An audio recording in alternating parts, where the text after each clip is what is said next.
Hey guys, and welcome to the Shrewsbury Biscuit podcast. I'm Alex Whiteley, and this is our second takeover from Shropshire Mental Health Support. We did the first one, and that episode got a whole lot of love, and I've never seen traction like it on a podcast released on the Biscuit. So we're going to do the second one. We're probably going to do a third one, and I would definitely expect a fourth one. If it works and people are going to listen to it, we're going to make it. And so today we're going to find out more in general about the team, what they do, and we're going to learn about the sanctuary, and also we're going to open this up to you guys for the next time. We do have one booked in for in a few weeks' time, but if there's something you would like us to cover on these takeover sessions, if you're a specialist and you're listening to this and you'd like to come on and talk, if you've got a particular situation you're struggling with and you're open enough to want to come on the podcast and talk about it, please get in touch. We'd love to hear from you. So I'm not gonna go on too much. I'll catch you guys at the end of the podcast to share numbers and links and things with you. But this is our second takeover by Shropshire Mental Health Support. Let's get to it.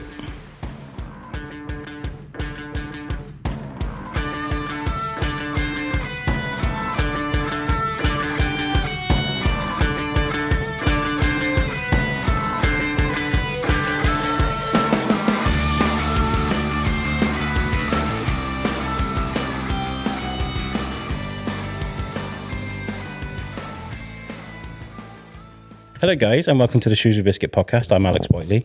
Now, before we get into this episode, I just want to say that a while ago we did a Shropshire Mental Health Support takeover, where we came to the offices at Shropshire Mental Health Support and we let them take over an episode with Helen. If you've not gone back, if you've not heard that episode, go back and listen to it because it was extraordinary. And the reaction to that podcast was phenomenal.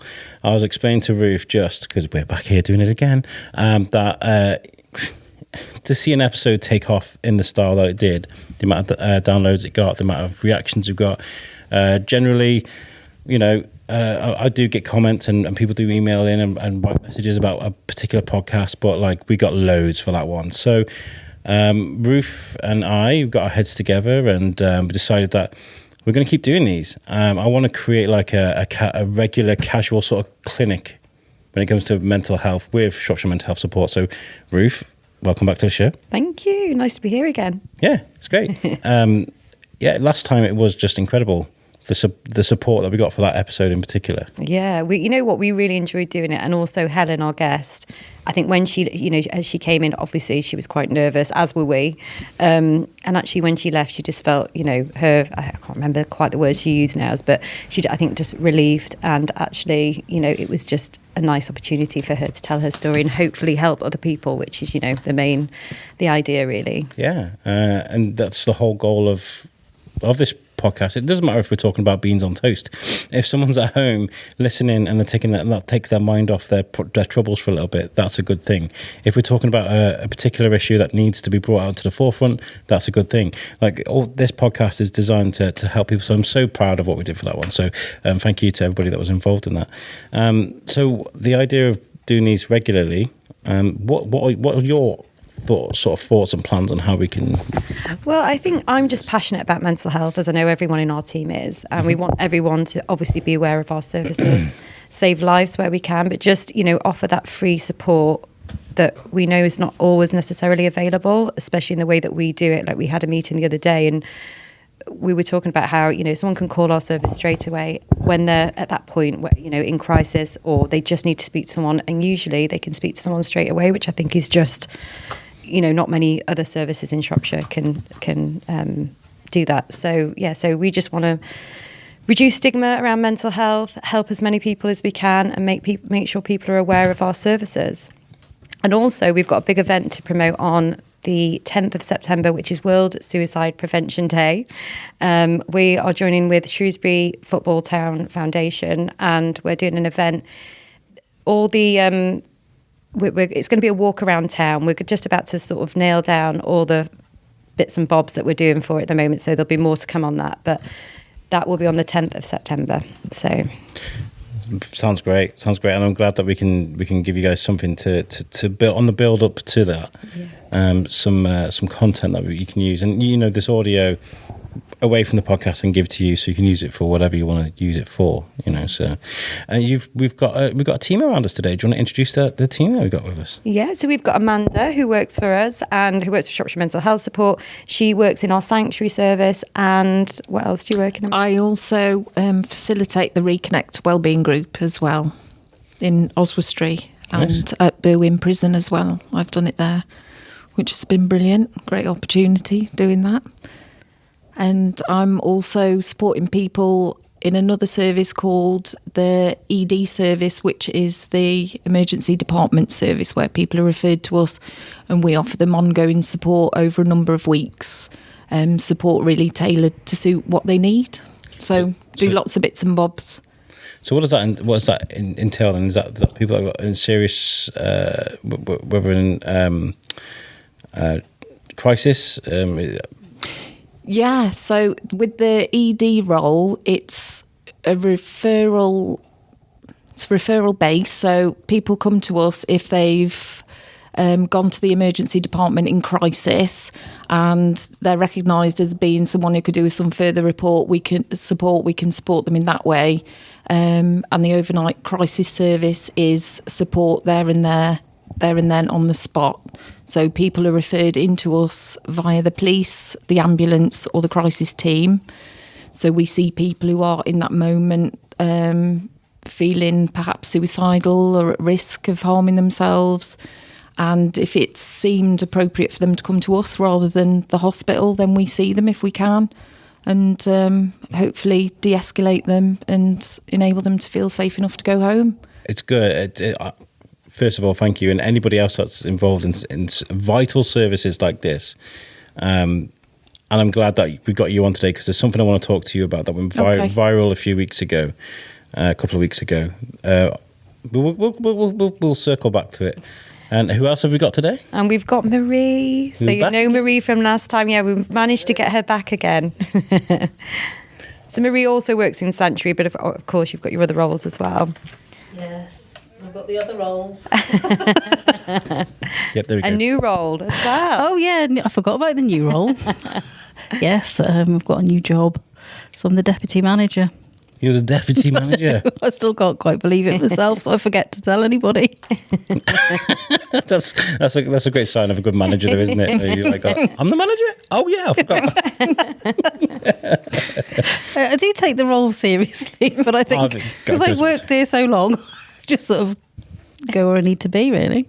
Oh, great. I'm glad that congratulations on the promotion. Thank you. It's great to have you back as well. Thank you. Because you were fantastic last time.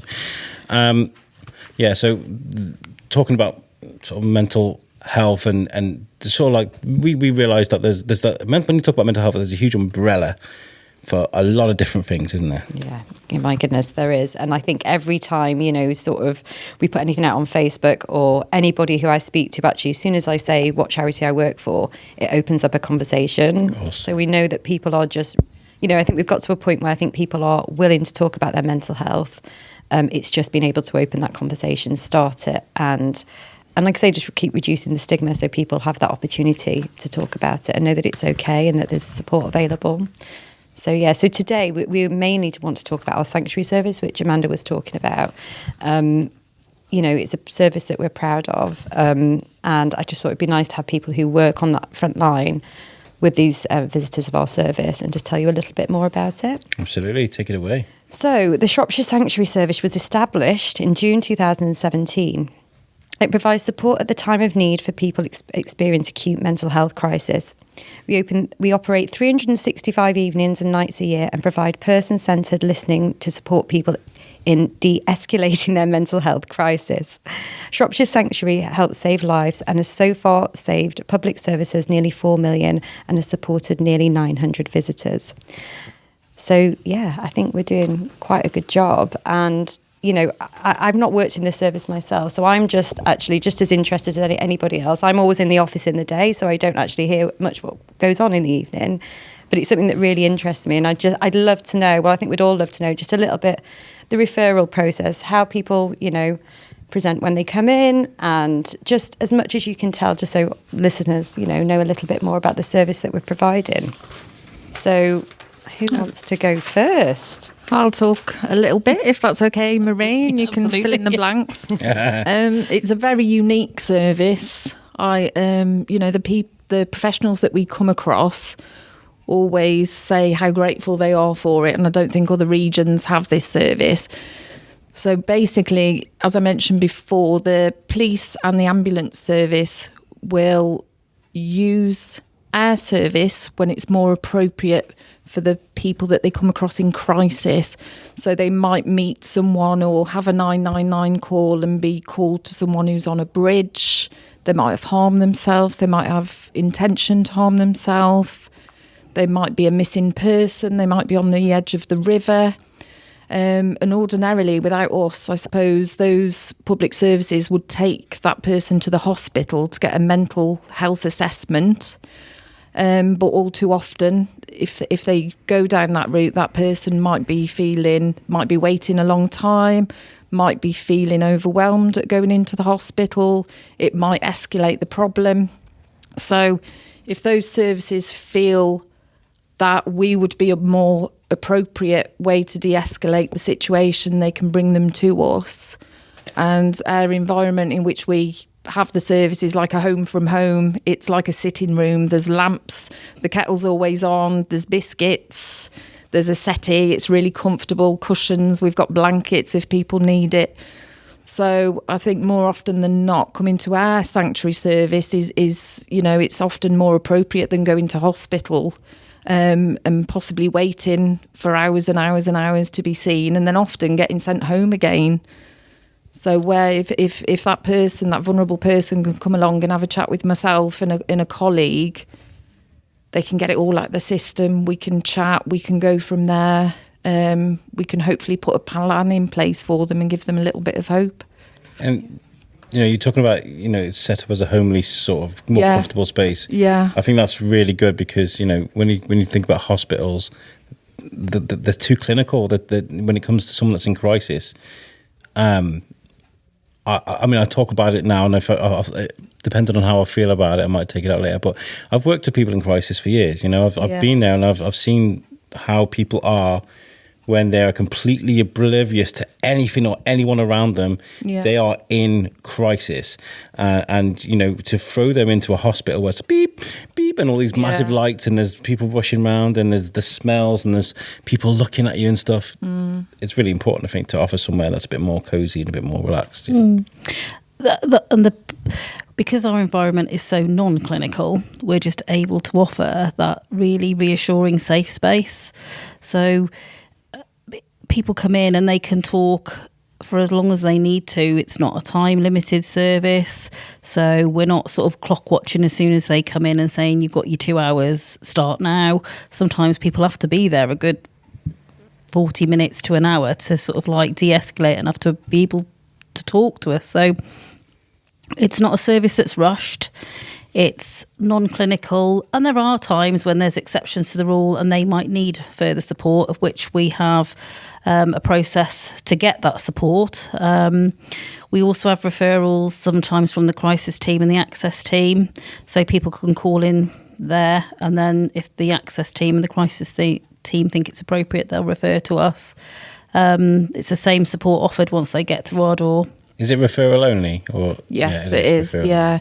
Because what we don't want to happen, if we might have 2 visitors in, and sometimes people will turn up at the door, which is okay if we've got space, but what we don't want to happen is someone to turn up at the door and we've got to turn them away because the service runs overnight as well. Nothing worse than saying no to someone while they're... Yeah, and it does happen. So, when people come to the service, we always reassure them what we do, that they're safe, what we can and can't do, and and we always as well say, if you find it helpful, you can ask the crisis team, access team. If you find yourself in a situation with the police or ambulance, if you find it helpful, mention the sanctuary, ask if you can come in again.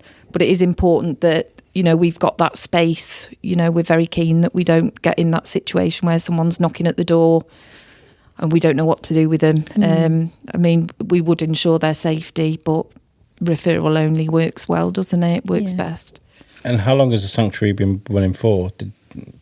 So since 2017, but I think when it first started, it was on a lot smaller scale, so it was open shorter hours. I think probably from about 4 o'clock in the afternoon till midnight. So there is growth since then. Yeah. So it just keeps growing. I think it would keep growing, wouldn't it? It would, yeah. So what are the opening times now? When does the sanctuary service run from until? So Monday to Friday, it opens at 5. Right.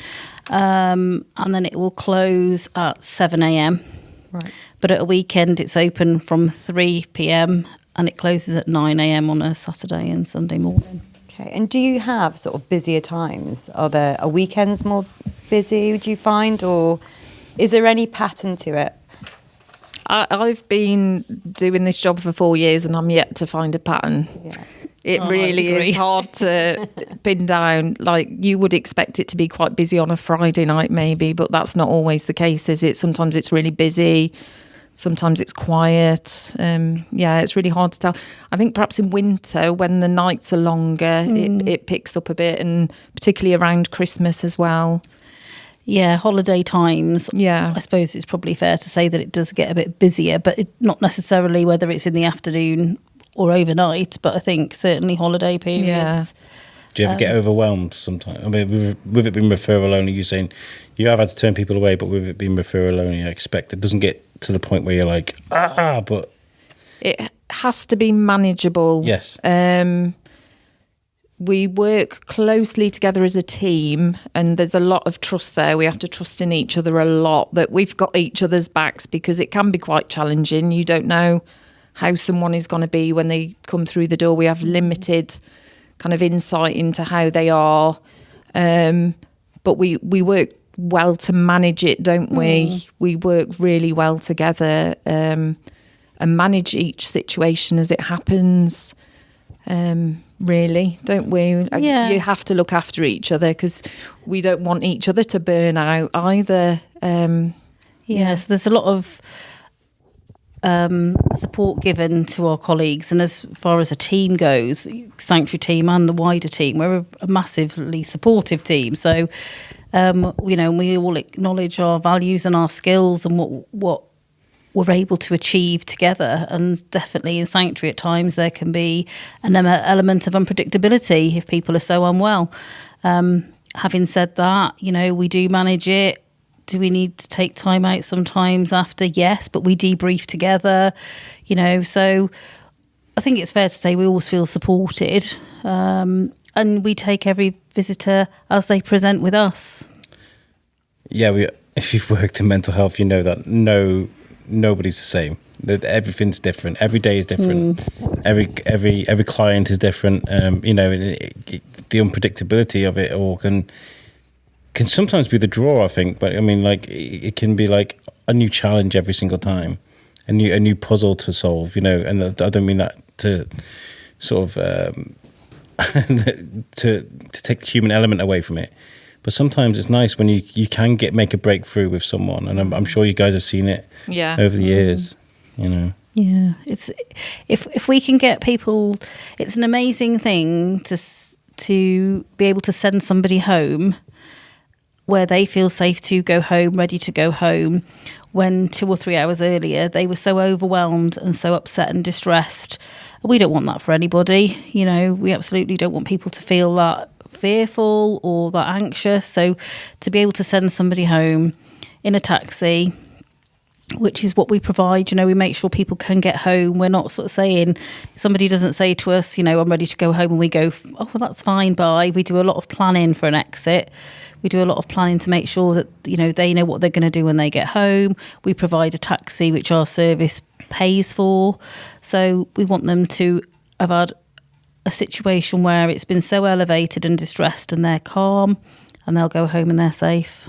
And we offer ongoing support as well. We always make sure that we call them the next day if they want that. I mean, sometimes they might be so overwhelmed they need a bit of breathing space, but we do offer that. And once people are known to our service, they can tap into what we do whenever. They might end up using the sanctuary again. They might end up using telephone support. They might end up having outreach.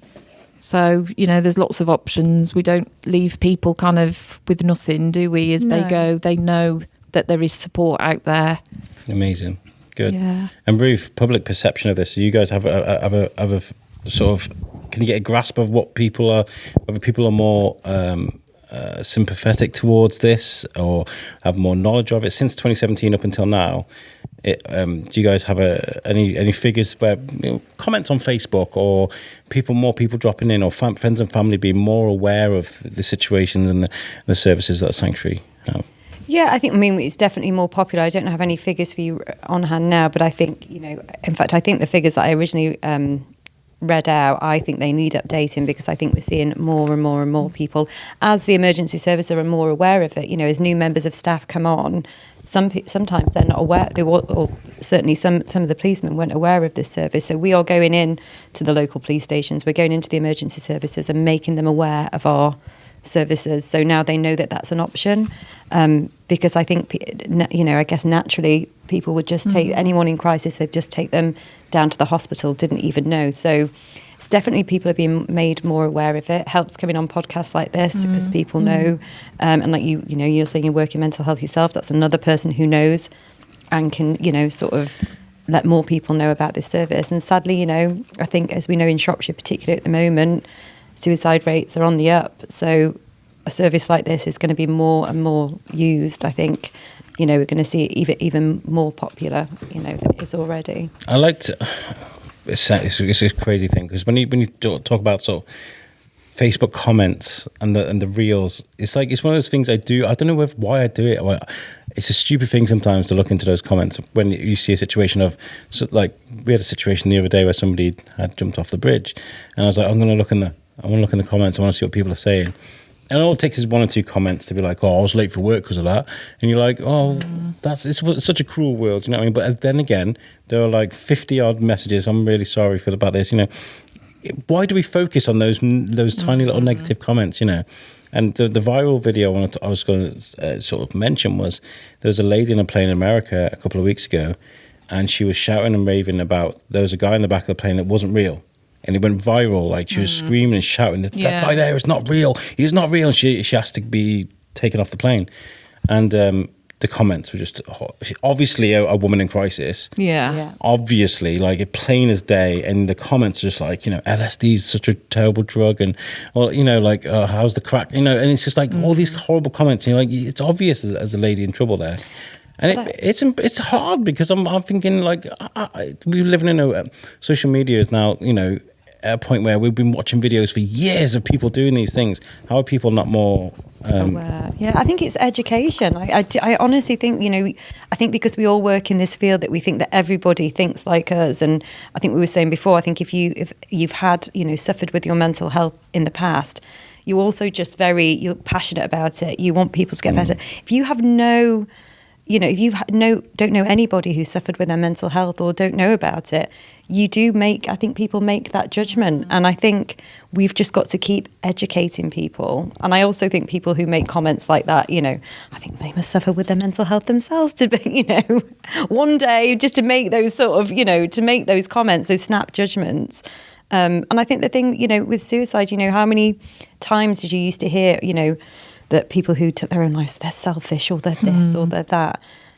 And I think we're just starting, probably because of COVID, to take mental health more seriously, and people aren't being quite as judgmental as they were, and taking it more seriously, and taking their own thoughts and ego out of it, and just thinking, oh my goodness, how much pain was that person in?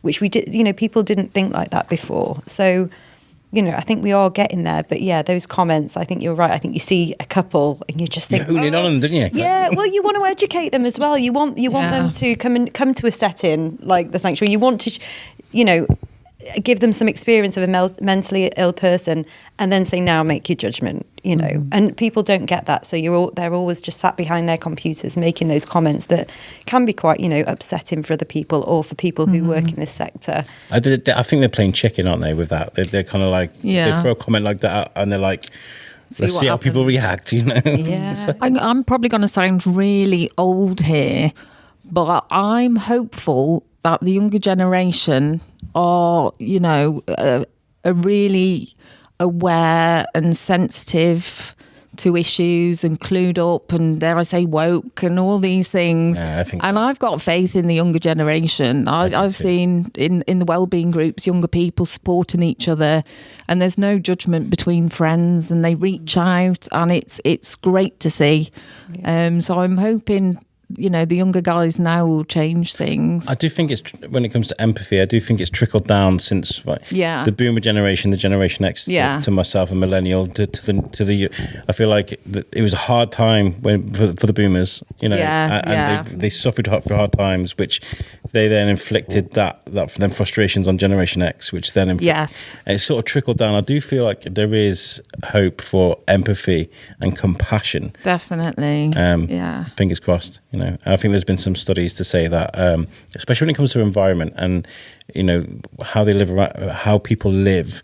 I feel like the younger generation are starting to show signs of they actually care a lot more, which is nice. Yeah, definitely. I mean, and I think, you know, we've got wellbeing officers in school. We've got people, schools in particular, taking mental health really seriously.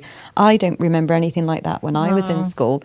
I didn't even know what mental health was. It just wasn't mentioned. You just sort of put up and shut up. And any situation that was going off in your household, or parents splitting up, or whatever that might be, grandparents dying, you know, those big things that happen when you were a child, were just sort of pushed under the rug. And not, you know, it's not our parents' fault, but I think now we know that having those conversations eases, you know, the sort of pressures from a child, and again gives them that language and opportunity to just get things off their chest and just, you know, be better humans who can have conversations a lot easier and don't feel awkward like I think maybe we did growing up. So there's definitely hope.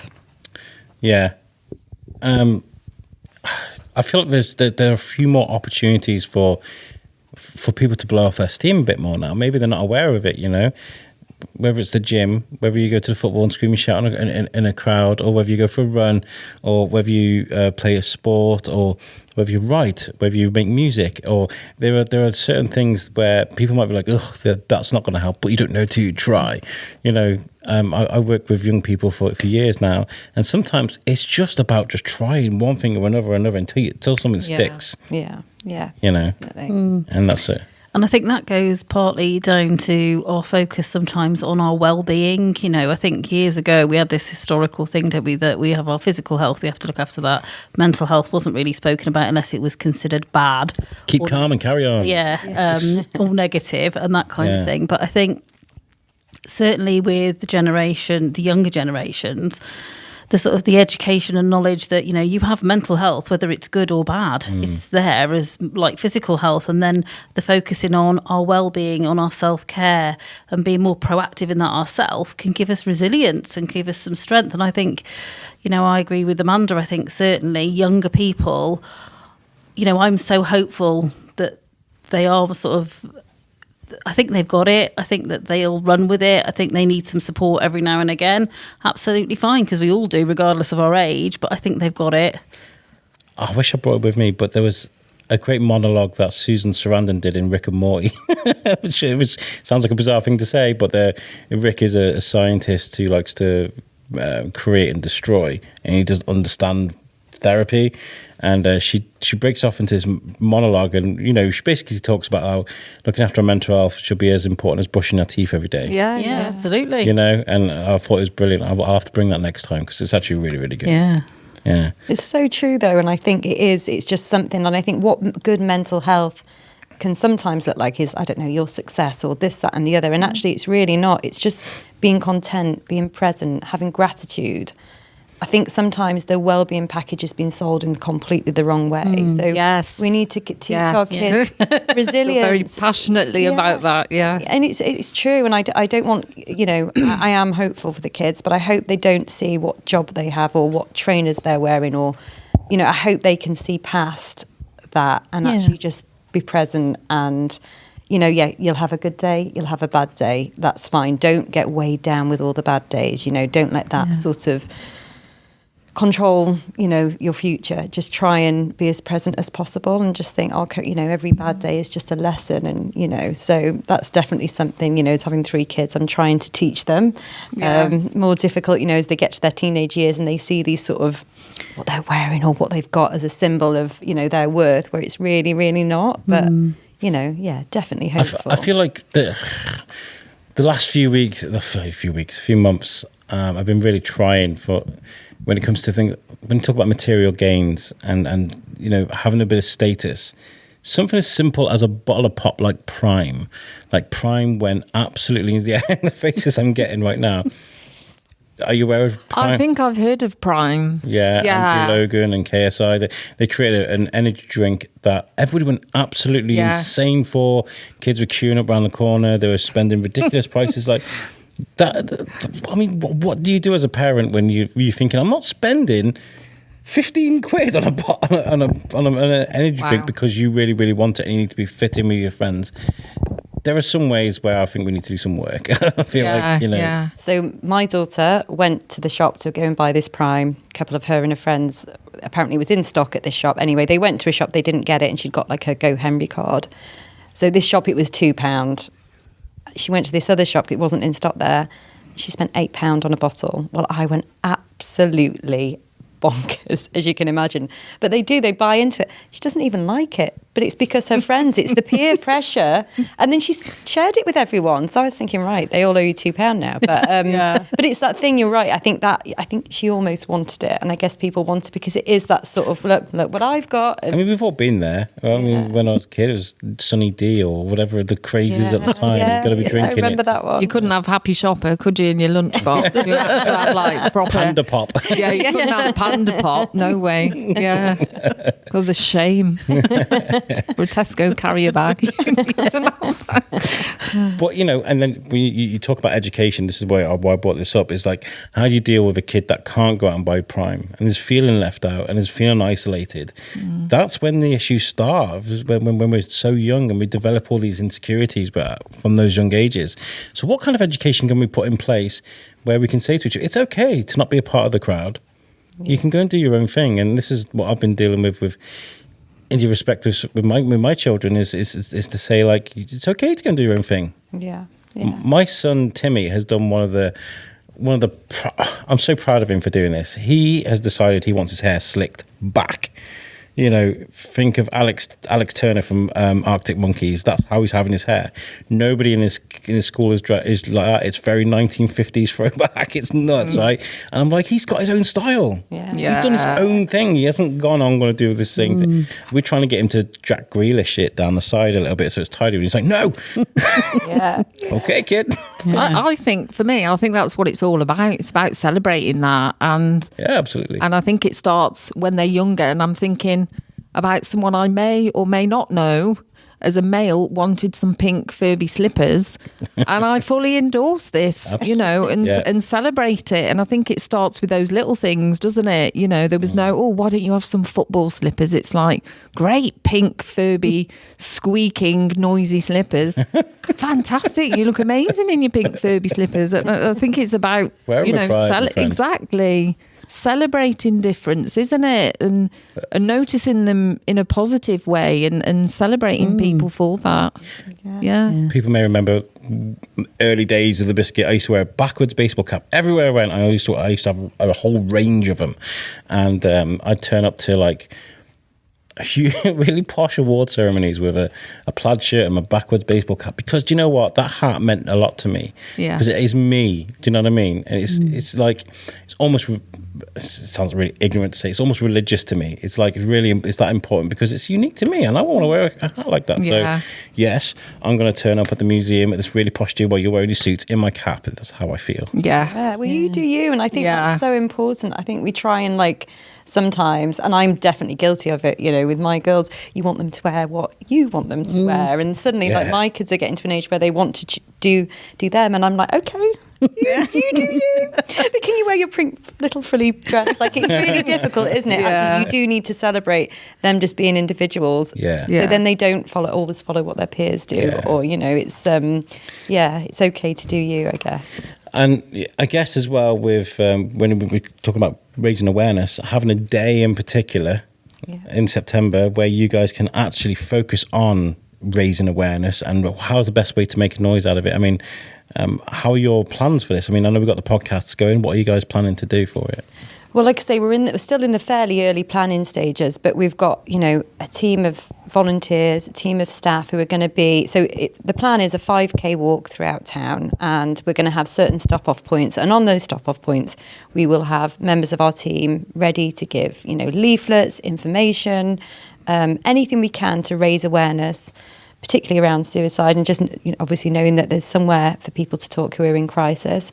And what we often find, like I was saying, you start talking about mental health, person who approaches that stand might know their neighbour 3 doors down who's got, who's suffering with mental health. Everybody seems to know somebody. So we just want to, scream, shout, make everybody aware that there's help available, raise some money so we can keep expanding our services, and just draw attention, and also to people who have lost their lives to suicide and those families, and just sort of honour those, and say that we're here and we're trying to make a difference and we're trying to make change, and we want to reduce those statistics. That's, the main goal at the end of the day. So I think these regular podcasts are just such a good idea. I mean, this is something I wanted to do for a while. I mean, I think when I spoke to you during lockdown, I think I was saying, I want to do a live clinic. I wanted to do a live show, almost like this morning, where they get people in to talk about their problems and stuff. But locally, I feel like there's such a great space for that on a podcast, Definitely. Because like we said, this huge umbrella of mental health, well, let's talk about these different aspects. Last time we talked very much about grief, and I feel like that helped a lot of people. Let's keep doing it. Let's keep doing it. Yeah, and I think we should. I think, and we've got, we've got another guest who wants to come on, and I think there's so many more people are coming forward now and wanting to share their story because it's therapeutic for them and it helps other people. So I think there's definitely, a space for it. Am I okay just to read just a couple of facts just about suicide, just that I was looking today, because I just think it's quite interesting.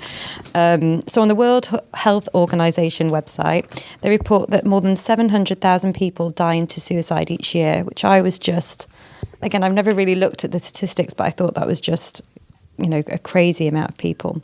For every suicide, there are many more people who attempt suicide. A prior suicide attempt is the single most important risk factor for suicide in the general population. Suicide is the 4th leading cause of death among 15 to 29-year-olds. Again, it's crazy, isn't it? Shocking. People so young who haven't, had chance to properly live your life again, at that point. I mean, I always say this to people. I think you're always sold that your teens are the best years of your life, in your 20s. And for me, that certainly wasn't the case. Like, I didn't really enjoy school. And like your 20s, I mean, they're great party years, aren't they? But I just feel like I'm starting to live now. I'm a bit older. I'm a bit more settled. So, you sort of look at that fact and think, oh my goodness, like, if we could have got in there, education, told them that, maybe it's okay. And I don't know if they'd have had the right support, Until you get like your kid asking you for advice on something that you really struggled with during your teen years. You're like, how do you deal with heartbreak? Oh, well, there's like, millions of songs written about women for that reason, son, Yes. Yeah. If we knew the answer, then, Yeah. Communication. Yeah, communication. And I think just, and I think we've all, and I'm trying to do it with my daughters at the minute. I guess we just need to, I think you look at your parents and you think they've just had it all figured out from the moment you were born. And I think it's maybe just reminding them sometimes that we felt like them, and we're just all, we've been there, and there is, at the other side of this heartbreak or pain or whatever you're going through, but also knowing the signs of anxiety, stress, depression, so they can get the help they need for that, so it doesn't turn into sort of crisis, I was just going to kind of reinforce what you said there. It's about kids and children understanding that actually sadness, anger, feeling low, awkward, all these other feelings are valid and they are real and they are important. You don't just have to feel the happy ones, the inverted commas, the positive ones all the time. It's normal Like you say, to feel angry, it's normal to feel sad. It's what not you do with it, to not have the answers either. Yeah, exactly. That despair that you have when you're like, you just got to sit with heartbreak actually, and eat your body weight in chocolate, and like you say, listen to Alanis Morissette or whatever. But it is about that, isn't it? You have to sit in it, and it will go, and it will ease slowly. It might take a bit of time, but it will. Yeah. And I think going back to those sort of feelings and emotions, like you said, Amanda, they're normal. They're there for a purpose. They keep us safe, depending on what it is that we're experiencing. And I think certainly from working from a point of view of children and young people in education, normalising all those feelings. If we felt happy all the time, we wouldn't know it was happy. We would just know that's how we feel all the time. We wouldn't recognise it as being happy. We have to have an understanding of everything as best as we can and go with that feeling. And I think for parents, if they can answer their young person's questions as honestly as they can to an age, appropriate for their age, and like you say, not knowing is okay. It's a case of saying, do you know what, I don't know the answer to that, but we'll find out. Well, I can find out together, or I'll find out for you, or actually, what do you think about it? Because I'm not sure. And having that open discussion leads for young people to feel confident in asking. It builds trust in relationships, and that's what we want to build on, isn't it? That's sort of like communication, like you said earlier. I think bravery as well. I feel, try not to be too personal, but in a breakup, for example, if you had your song, and a lot of relationships have their song, I think you need to listen to that song regularly after a breakup to strengthen yourself. Yeah. And I said this to someone close to me recently, and he was like, no, I ain't doing that. I was like, but that's how you get stronger, But I feel like I'm a bit of a hypocrite, really, because I can't listen to the last Linkin Park album because of Chester Bennington dying. It makes me feel sad. So I'm a bit of a hypocrite in that way, because I can't listen to those songs because it makes me feel sad. Yeah, I think you're just honest. Yeah. But there might come a time, sorry to interrupt, Maree, there might come a time when you listen to them and you're like, and you're celebrating his life. Yeah. Give it time. He was pretty much telling people what he was going to do, and then he did it. Like, it was kind of like, it was a very sad moment, I think. Well, it's really sad. And what was interesting to that, did you see what his wife posted a couple of days before he took his own life? He was super happy. He's super happy playing with his kids. And I thought, again, we look, someone who's suicidal, you have a picture of them. And that might be true in some cases. They might look a certain way, present a certain way, but sometimes they might not. Because I think what we touched on before is sometimes when someone makes that decision that they're going to do that, they feel a bit of relief. So because they know that pain that they're feeling is going to end. So they have that sort of day or whatever with their family where it looks happy. So I guess why it's such a shock. It's always going to be a shock, but and even more so, I think that's what his wife was trying to get across on that video, is sometimes it looks like this and you have no idea. No. I suppose that's about not making assumptions and always being open-minded, isn't it? And just being aware of how people feel. I feel like sometimes it's good to blow off a bit. To have a bit of a good blowout, a good cry, or a good, it feels great, doesn't it? Like, I regularly cry to stuff all the time. I was watching The Bear last night. I was trying not to cry. Certain parts of that.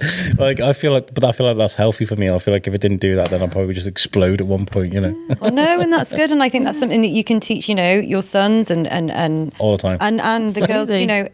That's what we need to teach people. That is just a normal emotion. And actually, if you again, if your brain's telling you every time you cry that you're a failure or whatever because you're crying, it's like, it's not. That is just a normal emotion. You're going to have that in your life. But I think definitely when I was young, if I was ever upset, that's what I thought. That, if you're crying, then you're not happy. So, and why am I crying all the time? So I think it's that education. Yeah, you're going to have all the emotions.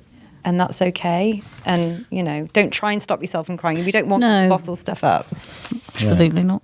I feel like as well, one of my favourite comedians on the planet is Tom Segura. I found him later on in life. He's very, he's not very PC. And when I was younger, I used to be like, oh, you can't say that. But I think as I'm getting angrier and older and less patient, I'll listen to him and be like, Yeah, you tell him, you know. And I love his podcasts. He's got a huge range of podcasts. Now, he released a podcast recently. It was a lady, I forget her name because I've got no time for her anymore. And what she'll do, she'll interview people, celebrities, and judge them on their first date and whether she would call them back, whatever. It's a superficial thing. It's really sometimes. And she was going, they released this reel on Instagram about, and she was going, oh, guys, that are super emotional and just cry all the time. Got no time for that. And I was like, and I went in the comments, as I do, as further mentioned to me. And I was so proud of the comments. They were like, I ain't watching this. I'm sorry, I'll beat that out, but they were like, I ain't watching this. What a load of crap. We're allowed to cry. And they were like giving this woman like really sticking up for themselves. And I was really shocked because it was Instagram, and Instagram can be quite... And I was like, yeah, fair play. I won't listen to that podcast. Yeah. It's mad, isn't it? I thought that was... Just put that out there, like, you know. Yeah. Because we've worked for years to say to men, yeah, it's okay to cry. It's not a big deal. So she's stuck in, 50 years, 60 years in the dark ages, yeah. And I love what they're doing at the moment, him and Bert Kreischer and stuff, you know. So... It was really hard, but I think I could just be angry at that lady and that show in particular. A little bit too, because like the producers of that show have actually helped me recently with something that I'm working on. So I've got an affinity to them. I like them, but that really annoyed me, and I'm so proud of the people for standing up. Yeah. And I think it's about awareness, isn't it? About what people are talking about. Yeah, and that, and that's exactly those comments. To be honest, I've not heard anything like that in a long time. So I'm glad those people shouted them out, because I think they removed it. I think they had to remove it because it got so much negativity. Yeah, good. Well, that again shows that people are taking enough time to actually put her, correct her on that, and actually people are starting to speak up, because actually maybe a few years ago maybe someone wouldn't want to see their name arguing with that, with that lady, but actually that just shows that times are changing. And we're all human, we can't put us into men and women. Like, we're all human, we've all got emotions.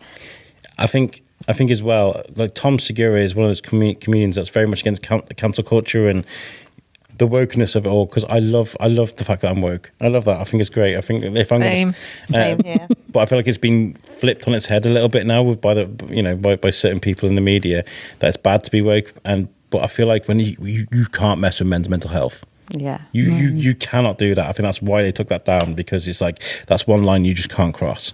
Yeah. We know as well that, famously, men are more likely to die of suicide, aren't they? Exactly. Under 40, under 30. It's the biggest killer of men under 30 or something. And there are so many triggers to that. Yeah. Well, it says here, since around 1990, men have been at least 3 times as vulnerable to death from suicide as women. Yeah. So not to say that, women are definitely, at risk of suicide too, especially with today's pressures, like we were talking about before the podcast. We've got so many things, so many pressures. We're working more, we're not just at home. We've got, like you were saying, perimenopause, we're a bit more aware of that now, looking after our elders. So it affects everybody, but men, sadly, are still... I did shout at you guys earlier as well. Before you came in, Maree, we were having this amazing conversation. And I was, stop talking. It's almost another podcast, to be honest. Get me back if you put us all together. Give us time to talk. If you do the perimenopause, get me back, please. Please get me back. We did a great menopause episode with Susan Schrock as well, who's she's a great advocate for people going for the menopause, wants to get fit, and she's amazingly fit. She's a great coach. And we did a great episode. So if you are listening to this and you want some information about menopause, go back and listen to our episode with Susan Schrock. She's great. Yeah, fabulous. I'll do that. Yeah. Men suffering for that.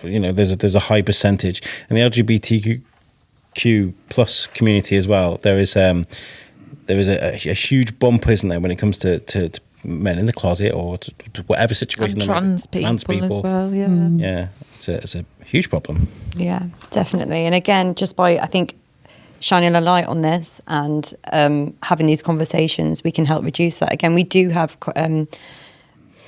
from certainly who I speak to on the phone, we have an LGBT plus community. I think, we have people who call our support line. And, we're glad that we can offer a safe space for people to talk about what they're going through. But you're right, they're definitely more susceptible to suicidal thoughts and what have you. So so they can call our line whenever. I don't think I've mentioned that, but our number is 01743 368 647, and if we don't answer the call straight away, leave a voice message, or just try calling back again. There'll be someone there to answer the phone, so anytime, day or night, and we'll get back to you. So just want to make sure if there is any warning crisis, you can call that number.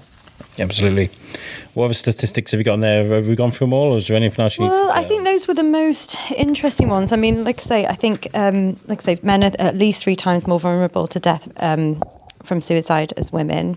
The research by Samaritans suggests that the greater risk is due to a complex set of reasons, including increased family breakdown, leaving more men living alone, and the decline of many traditional male-dominated industries and social expectations about masculinity, which is what we were just touching on there. They've seen their jobs, relationships and identity blown apart. There's a large gap between the reality of life for such men and the masculine ideal. And on The Conversation, an online publication, a report done in 2020, says that men have long been recognised for being the most at risk of suicide, but the Office for National Statistics recently reported the highest annual rate of female suicides in the UK since 2004. Oh. This increase in female self-inflicted death comes at the same time as concerns of the pandemic may increase the number of people who attempt to take their own lives. So it's a problem for both genders. It's and like I say, what we're doing in September is we want to make a noise about it in Shrewsbury and Shropshire, and we want to reduce those numbers, and we want to make sure that anybody who needs us know where we are. We're so responsive and person-centred that we just want to make sure, that this doesn't happen to anybody unnecessarily, that we can do everything we can to try and help them. As a continuation of what we're doing here, I can bring a microphone. You see, it's a 5K walk, right? I can do a 5K walk. That's fine. That's what I mean. It's a nice family day out. I mean, you'll get a map. You'll be able to hear about the work that we do. We also, again, it's in such the early planning stages. Next week, I will have nailed everything down. But St Mary's Church is going to open for us, and we're going to possibly have a sort of a piano that people can make a donation and go and play a little piano. So it's probably going to be like a bit of a concert, a bit of a show. We might get a singing group there because we're just about to have a singing group here, a support group. So maybe they can take part. So it's going to be a lovely day out for everybody. Like I say, 5K, I think most people can walk 5K. Or if you just want to hang out at one of the stop-off points, come and see our wellbeing vehicle. That's going to be parked outside the Abbey. I think it'll just be a really nice day out. I'll come. I'll bring a microphone. Please do. Talk to people as we're walking along. And we've got the High Sheriff, Mandy Thorne, who is a real advocate for mental health. I think you had her on the podcast. Yeah. I kind of nudged her at the Bellevue Arts. No, it was the Shrewsbury Arts Trail. I was like, "You're coming on my show." She's like, "Okay." Yeah. No, she's wonderful, and a real advocate for mental health, and knew someone when she was younger who lost their life to suicide. So she's going to come and do a bit of a closing speech for us and just tell us about the work that she does, how she's going to help us. So come along if you can. Okay. Well, we'll stay hot on that. So any sort of posters or any links or anything you need, send it my way and I'll get it on the Biscuit Facebook page. Is there something that you guys need as a charity? Is there something is there a service that you'd like to put in place? Is there a certain thing that funding can pay for? I'll go to the deputy manager. No pressure. Oh my goodness me. Oh gosh, that feels like a massive question because my mind is just like going, oh my God, look at everything that we could do. What could we do? Donations are always really heartfelt, gratefully received, and it's about a lot of what we do is about supporting people in the community. So if people donate, that's the money always stays within Shropshire. We don't send it anywhere else. So the more donations we get, whether that's people's financial donation as in money or in time in volunteering, we're so grateful for that because we can do so many more services with it. I think for me personally, I'm always going to be passionate about children and young people, and hopefully one day maybe we'll be able to offer something for children and young people, which would be great. We've got the wellbeing vehicle that goes out around Shropshire. It's very big. It's an amazing space inside. But Winnie, the wellbeing vehicle, she's getting a bit old now.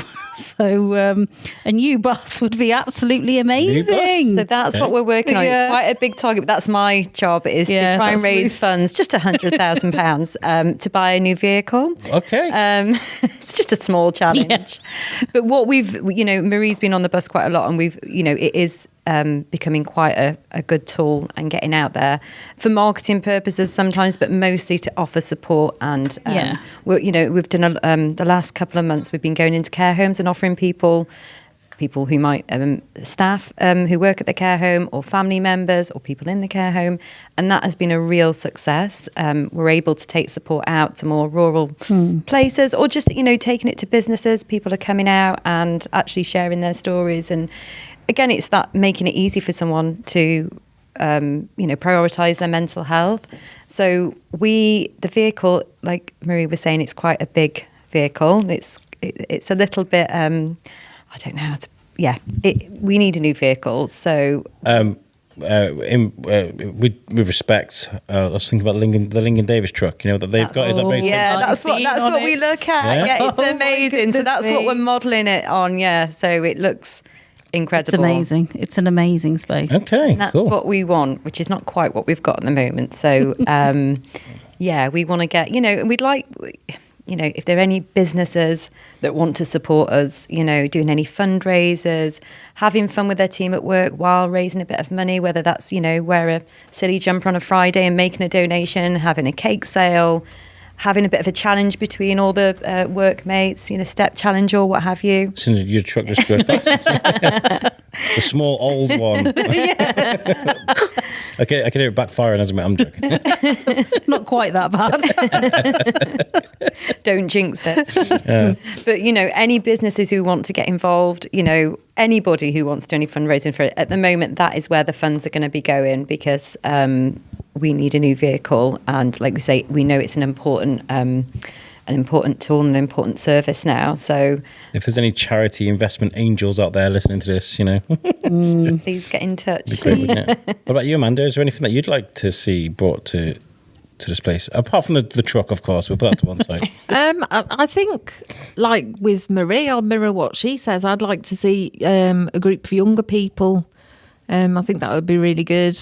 Yeah, I agree. Something that younger people could access, because, as I said before, I work mainly in the sanctuary, and that's over 18, so it'd be quite nice to be able to offer some consistent support for young adults. Be brilliant, actually. We've got our staff here, a lot of them are really experienced of working with young adults as well, so it'd be a good opportunity for our staff to use their skills too. Is there a way of approaching, because I know it's really difficult to get a diagnosis for an awful lot before you're 18, but is there a way of approaching therapy before you get that diagnosis? I mean, for us, because we're person-centred, we're not focused on any diagnosis anyway. Okay. We will see people and talk to them however they present, diagnosis or not. And, sometimes people come with diagnoses, sometimes they don't. Sometimes they want to tell us, sometimes they don't. For us, it's how people present in the moment. So with younger adults, perhaps who haven't been through the system, inverted commas, or don't have a diagnosis, we would just sit with them and go with, how they present and what help they need, really. So it would be lovely to offer that, wouldn't it? It would be absolutely brilliant. Yeah. That's really nice to hear, because again, try not to be too bad. I don't want to get fired 2 weeks before I finish my job. But over the years, I've had situations where people are really frustrated because they can't get that diagnosis, so they can't get the therapy, they can't get the help. It's an ongoing thing. Yeah. So to see that there is a bit of a lifeline here with like I said, it's all about how people present in that moment. We're super person-centred, so some people might have a list of diagnoses as long as they're arm, and if they don't want to talk to us about that or tell us about it, that's absolutely fine. But I do understand why some people might want a diagnosis. Yeah. But for us, it's, what do you need from us? How can we support you, regardless of whatever label someone's given them? I think it's only relevant to us if it's important to them. Yeah. We don't, if they want to come in and they want to share that they feel that they've got, that they're neurodiverse, then they can talk about that if they want. I mean, we're not here to diagnose. We don't. And we're very clear that we are non-clinical. We remind people of that. And I think that allows them to feel comfortable in having a conversation about what they think about themselves. Because sometimes people have got a diagnosis and don't agree with it. So by offering that person-centeredness, we'll discuss it if that's what they want to bring. Yeah, that's great. That's really, really good. Genuinely, I'm quite appreciative of that. After years and years of hearing the same thing, that's quite, yeah. And some people as well, like I said, I'm not saying diagnoses are a bad thing. I totally understand why people seek them out. But for some people, they find their diagnosis quite stigmatising as well. So, we'll respond to what they bring to us when they're here. Yeah, I've heard that as well. Someone will get. Yeah. I knew someone. This is out of work, and it's a friend as well. Actually, so nobody will know. But got diagnosed as schizophrenic and was enraged. I'm not schizophrenic, Yeah. I see that a diagnosis can sometimes be a bit of a trigger for people, but that is that's kind of what it's looking at. So yeah, I get that. Ruth, how can people that are listening to this help you guys? I mean, we talked about donations and stuff. But out in the wider world, how people that listen to this, how can they help you guys and mental health and as on the whole? I think having those conversations, giving themselves that sort of dialogue and educating themselves. So if they spot anybody who might be, struggling with their mental health, they're able to make that conversation. We want everybody to have that sort of vocabulary to be able to do that and help other people, stop it, their mental health escalate into something that, possibly we could help with. So, and donations, obviously, like Maree says, we're always looking for donations. If you want to support a local charity, if you want that money to stay in the community, if you want to see our services grow, then by all means, you can contact, call the main number, which I'll mention again at the end, but contact me and we can work out a plan if you or your business want to support us. I think, we'll keep doing stuff like this. We'll keep making a bit of a song and dance about mental health until everybody takes it as seriously as their physical health. And in fact, what I'll do is I'm going to leave, because we do today we found someone that very interested in getting on this particular show. So we will speak to him. But also, if there is a specific thing you'd like us to cover on this show, get in touch and we'll try and find, between me, Ruth, and the team here, we'll try and find a way to sort of focus on that. So if there's a particular aspect of mental health you want us to discuss, or if you want to come on the show yourself and talk about it, get in touch. Yeah, I think, we just want more and more guests, really, because like I'm saying, the guy who's going to come on, that's another area of grief and loss, and there's so many parts to it, and it'd just be really interesting to have these real conversations. So yeah, brilliant. Has anybody got any messages or anything they would like to say before we get out of here? Because it's over an hour now. We're still talking a lot, Ruth, aren't we? I know. I could go on all day. I mean, like I say, we're so passionate about it. I mean, I will just say our number once more, if that's okay. It's 01743 368 647. Call us for whatever, whether that is because you're in crisis, if you just need to talk to someone, if you want to hear more about our services, call that number and we'll help you as much as possible. Brilliant. Yeah. Can I just say one thing? And this is sometimes what I say to a lot of people I support, because a lot of people will have the number and they sit at home looking at it, or it's in their phone, and they'll say, oh God, no, should I ring? And I always say to them, pick up the phone and you can ring.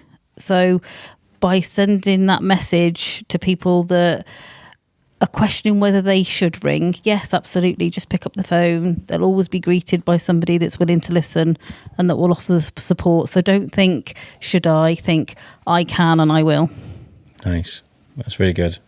Well, I don't want to fuzz that up too much. I think that's a really great way to end it. Thank you so much, guys. Thank you, Amanda. Nice to meet you. Thank you, and you. We'll get you on here again sometime. You were great. I'd love that. Yeah, it's really good fun. Yeah, it really was. Guys, I will add a bit on the end of this just to give you the numbers and the details for September as well. Yeah, the links. But thank you so much for inviting me along. Yeah, Thank you. Brilliant. Thank you. Cheers.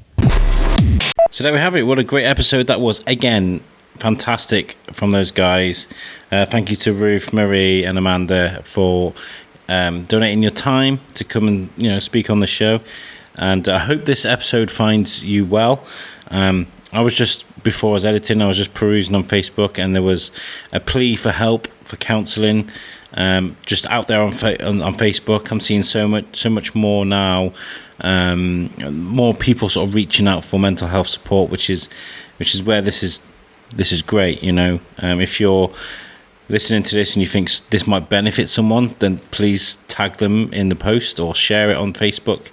Send them the link, or you just go to the Shropshire Mental Health Support website, which is Shropshire MHS.com, or Ruth gave the number at the end of the podcast there, which I'll repeat, which is 01743 368 647. I feel like I was quite candid in this podcast with some of my own sort of thoughts and some of the areas I felt like I was going wrong, and some of the situations that are around me at the moment that kind of make me a little bit anxious. But I feel like it's really healthy to talk about those things. I feel like if you bottle those things up, it can affect you. And also, if other people hear that it's okay for me to talk about those things, they might talk about it as well. So, talk about your problems, air them out there, and don't let it build up. Right then, I want to say a message to people that are waiting to come on the show at the moment, because we've got a huge list of a list that I've made, and there's also a list of people that have got in contact with me about coming on the show, and there are people that listen to the show that are probably waiting for me to get in touch. At the moment, I'm struggling with scheduling due to me starting a new job. I'm also going on holiday too, so August is a bit of a write-off for me, and it's really difficult to sort of schedule things in and get things cracking in that way. But I just want to reassure people that are waiting to come on the show that there will be opportunities within the next few weeks. I just want to get August out of the way. I'm working really hard at the moment to collect a lot of content so that I can start my new job, I can have this holiday with my family, and things will just tick over nicely in August while I'm away doing those things. And in the meantime, I'll be booking interviews towards the end of August and the beginning of September. We'll get back on track. So if you're waiting to come on the biscuit, I will get to you as soon as possible. And thank you so much for showing interest in coming on this show. I apologise for any inconvenience. And if this is your first time listening to Shrewsbury Biscuit, please give us a follow on social media. We're on Facebook, we're on Instagram, we're on Twitter, we're on Threads, we're on TikTok, and we're on LinkedIn too. So thank you so much for tuning into the Shrewsbury Biscuit podcast. I really appreciate you and everybody that's been a part of this one. And I'll catch you guys next time. Peace out.